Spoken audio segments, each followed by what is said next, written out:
And China highly commended El Salvador for completely abolishing the so-called free trade agreement with the Taiwan region, which is where the greater national interests lies, and it's what the people desire, said Foreign Ministry spokesperson Zhao Lijian.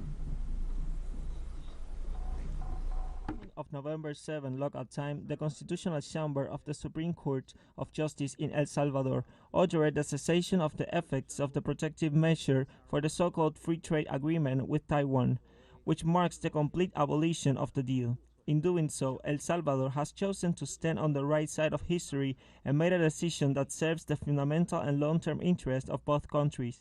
China highly appreciates that. This again shows that upholding the One China principle is an overriding trend that represents the overwhelming consensus of the world and enjoys popular support. This is a trend that no force can hold back.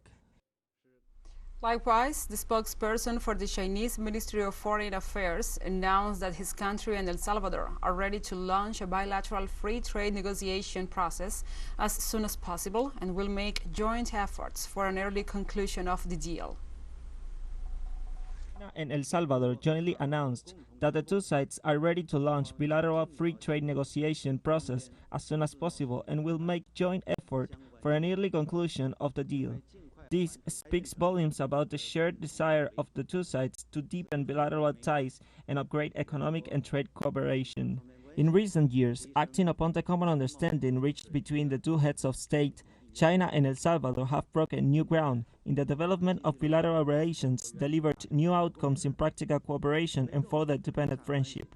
China stands ready to work with El Salvador to strengthen the momentum of growth in bilateral ties, fully tap into our potential, and foster new highlights in cooperation to create a better future for China-El Salvador relations.